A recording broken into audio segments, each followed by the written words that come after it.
Hello and welcome to Monster of the Week, the show where we dig up creatures from D&D's past and other tabletop games and bring them to light and convert them for use in your current 5th edition D&D campaigns. My name is Josiah, also known as Dungeon Dad, and today we are talking about a very unique creature of draconic origin. Much like the titular character of Quentin Tarantino's Django, the D is silent.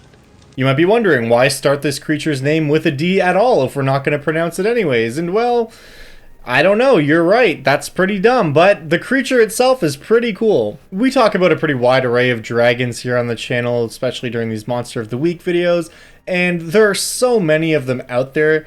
When I'm deciding whether or not I want to cover a dragon specifically, I often have to ask myself if it brings anything new to the table, which the Dzalmus dragon very much does when compared to its other chromatic and metallic compatriots. The Dzalmus dragon offers us a pretty unique and different perspective on the whole dragon encounter experience, and that's why I am covering them this week. So as always, today we're going to talk about just exactly what these creatures can do in combat, how they fight, and then of course we're going to talk about some plot hooks and ways you can actually use and implement a Dzalmus dragon in your D&D campaign. Also, as always, there is a stat block in the description below you will find in the form of a Google document, so if you want to follow along while I'm talking about this stuff, you can check it out right there. In any case, it's time to see if 3 heads really are better than 2 or 1 and talk about some. So in combat, the Dzalmus dragon is going to fight using a lot of the same techniques that many other dragons do. They can fly around, they're pretty quick, and they have a devastating breath weapon. What makes the Dzalmus dragon unique is, well, 3 things. For one thing, it's got 3 heads, and those 3 heads are 3 different things which combine into one thing that make this creature very unique. Having 3 heads means that it forgoes some of the attacks typical dragons get, and instead, on its turn when it uses all of its attack in that big multi-attack action, it gets to make 3 separate bite attacks along with 2 claw attacks. That can be pretty scary because the bite is typically one of the dragon's more powerful moves, which is why it only gets to do it once. Also on account that most dragons don't have more than 1 mouth, but I digress. The second thing that makes this dragon truly unique is its breath weapon. One of the coolest parts of using new types of dragons is seeing what type of acid or fire or element in general that creature is able to breathe out of its mouth. I don't know why breathing things is something we associate with dragons, but it is, and they all have cool, unique breath weapons, and the Dzalmus dragon is no exception. It has one of the most punishing breath weapons I've come across when it comes to dragons, and that it breathes a massive cloud of toxic gas. This does not cause poison damage or even make the characters poisoned if they fail their saving throw. It actually just causes them to take a d8's worth of constitution damage. If they pass, they only take half as much. That's very scary. Just to put that in perspective, what happens if your constitution is reduced to 0 is you die. In 5th edition, constitution damage heals whenever you take a long rest, but taking potentially a full d8 worth of con damage at once, if you don't have a lot of constitution, that can be a really quick way to die. So while after the fight, assuming they all survive, the party might be able to just camp and hey, no harm done, during the fight, anyone with less than 15 constitution is going to be very scared going up against this thing. And if you happen to have a character in the party with 8 con or less, which is pretty much impossible and very exceedingly rare, but it does happen from time to time,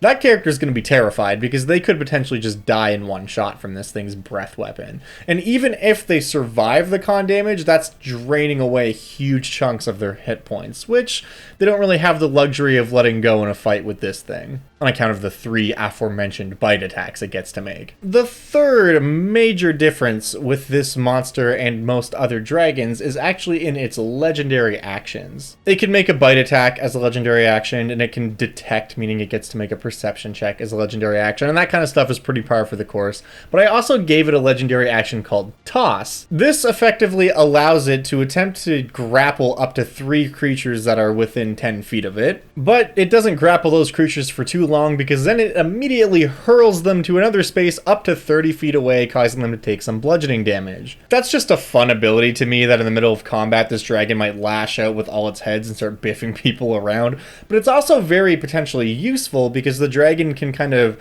restructure the way that the combat is flowing and move people into positions that's going to be more beneficial for it. For example, it might throw everyone together so that it can hit all of them with its cone of toxic gas. Or if you're feeling especially mean and you make your players fight this thing on the edge of a huge cliff or a plateau, it could just start chucking people off. That's a whole new thing that they have to overcome now, which, depending on the environment, could be kind of an inconvenience or extremely deadly. Other than that, its abilities are pretty much what you'd expect from any powerful dragon, so I'm not going to get super deep into it and waste your guys' time with that, but if you don't know how a dragon fights, just take a look at the stat block and it'll be pretty self-explanatory. These dragons also have a lot of really unique habits, and their lore is kind of fascinating. So let's move away from the mechanical side of things and start talking about some...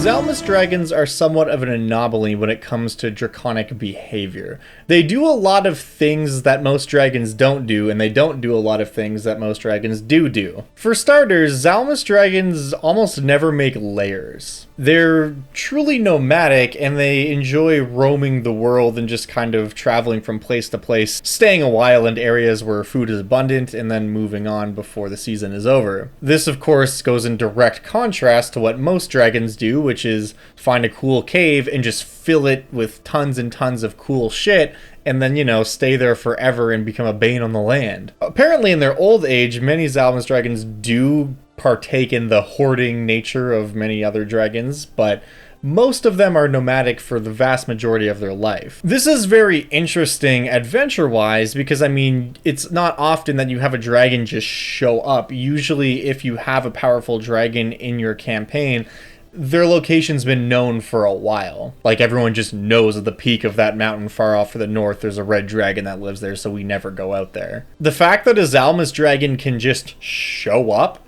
is pretty intense and could make for a really cool adventure. It also lends itself very much to that Monster of the Week style campaign where the party's kind of dealing with a different threat each session. If you're playing a lower level game, a Dzalmus dragon just showing up in the area and everyone knowing it might be here for some time could present a very interesting problem that the players can't just fight head on and try to kill it. Maybe they have to try to give it something it wants to make it go away. Maybe they convince it to find richer lands. Maybe they go and enlist help in dealing with it. There's a lot of different things the party could do to deal with a potentially catastrophic problem there, so that could be really interesting. Much like the Etten, the Dzalmus dragon's heads are all unique individual personalities, which is also kind of neat. They're all unified in the same body, and they definitely work together a lot better than Ettens do, but I do like the idea of this kind of shared consciousness that operates this body and works together. How that actually works isn't really fleshed out much in the history of this monster because it just kind of came to us in a Dragon magazine issue, so there wasn't really a lot of room to flesh out all of the lore. But based on the artwork, it seems to appear that there's kind of a primary head that likely controls most of the body, and then the two secondary and tridary heads, which operate just as heads. So there's a ton of room to play with there in terms of how you roleplay these monsters as well if your party actually ends up communicating with one. Something else very interesting is Dzalmus dragons don't really keep minions the way many other dragons do. For example, powerful dragons are most notoriously followed by kobolds. Dzalmus dragons do have minions, but they tend to be more advanced than kobolds. Often they will travel with barbarian tribes and other groups of intelligent humanoid life. Not that kobolds aren't intelligent, but you know what I mean. So fleshing out that relationship between the dragon and its followers could be really interesting. You know, is the dragon kind to them? Do they follow it because they revere the dragon as a god? Do they follow it out of fear? Do they follow it out of duty or respect? And you could kind of build on that if you wanted to. Maybe its followers are just a tribe of barbarians who respect the dragon because it's cunning and powerful. Maybe its followers are an order of knights who have sworn some type of oath to the dragon. There's a lot of different ways that could go, and I encourage you to flesh out what your dragon's followers are like if you're going to use one of these guys. The final thing that really separates Dzalmus dragons from most other dragons is the way that they reproduce and their mating behavior. In the D&D canon, for whatever that's worth anymore, Most dragons meet very rarely to breed, which is why dragon eggs or young dragons are so uncommon and very valuable if your party can come across them. Dzalmus dragons are on the total other end of the spectrum. They have a regular mating season and they meet up quite frequently. This can mean a few things when we look at the overall ramifications of that fact, but most importantly, it means that they're going to be very abundant. If your adventuring party is exploring a piece of the world where Dzalmus dragons are known to exist, they're going to come across them pretty frequently. And they might vary in size and age. You know, they could come across a young dragon that's looking to stake its claim that might be willing to cooperate with the party, or they could come across an adult dragon who doesn't really want anything to do with the party, or more dangerously thinks that the party owes their service to them just because it's so powerful. But the primary point here is that there being an abundance of these dragons raises a lot of questions. Since they are nomadic and are unlikely to lay claim to a specific chunk of land, at least not until they're older, how does that work? Do the older dragons own chunks of land that they consider theirs, and do they have turf wars with each other? Do they enlist younger dragons of their kind to fight on their behalf? Maybe you have a bunch of different barbarian tribes out in the mountains and each one is kind of ruled over by an adult Dzalmus dragon. And if the older dragons already own these big chunks and the younger ones are more nomadic, do they travel safely within those lands, or are they forced out, thus spreading the Dzalmus dragon across the world? How far does their influence sweep? There's a lot of potential for adventure just within those few sentences. Your party could be part of one of these barbarian tribes that's kind of fighting for survival against a much more powerful tribe that follows a much more powerful dragon. Maybe the tribe that your party belongs to, their dragon's been killed in a fight with another dragon. What happens then? The party might have to choose whether they want to be forced into the army of this dragon that defeated their dragon, or maybe they're forced out into another part of the world where these dragons are not residing over everything. There's a lot of different ways that could go, and I would love to see how a party would handle that situation. Or perhaps there's a kingdom that kind of exists on the threshold of these Dzalmus dragon-controlled lands, and that kingdom is getting wary because with each passing season, more and more of these adult dragons are starting to settle and claim territory that is beginning to get scarily close to this kingdom's territory.